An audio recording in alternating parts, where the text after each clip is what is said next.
IncuView experiment part 2.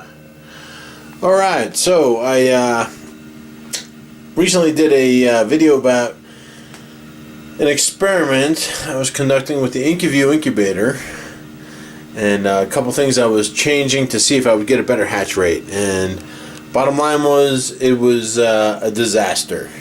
I don't want to say it was a failure, because experiments are meant to learn things, and I did learn a few things, but the results of the hatch were horrible.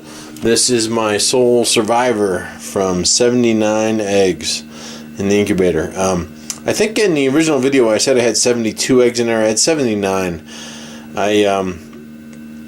I ended up doing a dissection of the eggs that did not hatch, and 43 of the eggs that did not hatch were fully developed chicks. I mean, they looked perfectly like they were ready to pop out of that shell. So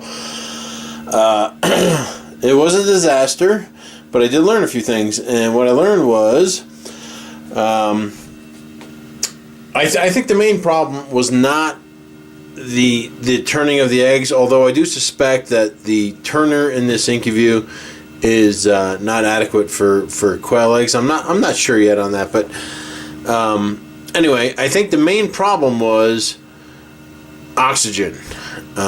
We live up here in the high country, in the mountains, where we sometimes have single-digit humidity, and in fact today it was 14%. I mean, that's incredibly low. So I've always been paranoid about humidity during the incubation, and during the incubation period, I would have this hole open. I'd have this little plug here handy, so that if it started to get a little low, I would just kind of half cover up the hole and try to regulate the humidity, like with this hole. And during lockdown, when the humidity is supposed to be even higher, I would just cover this hole up and think that all the air coming in from the sides of the incubator and things would be enough. But I got a lot of comments from folks on backyardchickens.com. I don't know if you've ever been there, but great resource for information for chickens, ducks, geese, whatever, quail. There's a forum on there. If you go to the Quail forum, great resource for information, and I got a lot of good information for folks on there. I think the main reason for the failure was trying to keep the humidity in, which cut off the oxygen supply. So during the experiment, I was using this towel, and I was draping it over the entire lid with a hole in the towel over this hole, over the vent hole, so that it would still get some ventilation. But I think the towel covering, again, the edges here, cut off the oxygen supply. I didn't even think about that.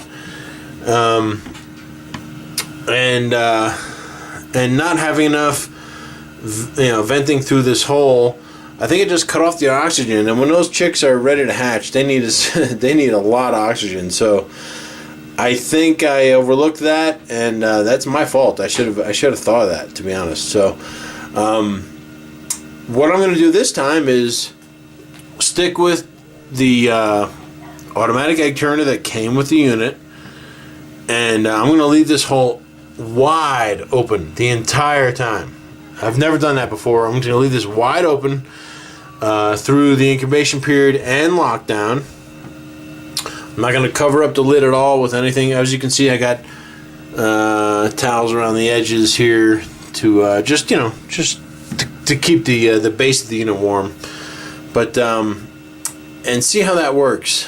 But if I have a problem again, if I don't have an improved hatch rate, what I'm going to do is I'm going to drill a few more. You see, there's one factory vent hole right here.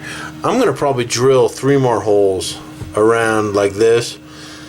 I'm not sure where exactly. Maybe toward the outer edges. I don't know, and see if that's our problem, because I think that was the issue, was not enough oxygen. So do not do what I did.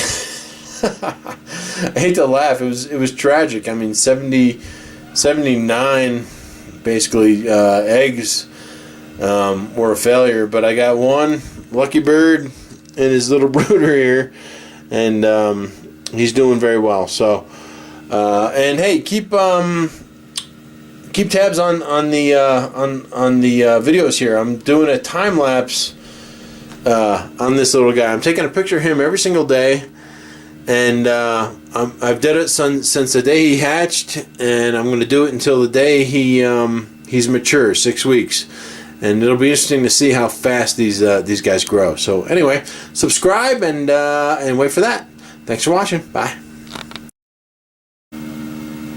Hey, I forgot to mention these eggs you see here sitting here are not the failed hatch. These are my next round of eggs going into the incubator. I got 52 of them sitting here, and I got the incubator just warming up and getting stabilized for tomorrow. It's another little tip. If you're going to fire up an incubator and throw eggs in there, you should probably do it at least 24 hours in advance, just to make sure the humidity and the temperature gets nice and stabilized, so that when you throw them in there, it's the perfect environment for them. So just thought I'd let you guys know that these are the next round. Hopefully we'll have some good videos of these guys popping out soon.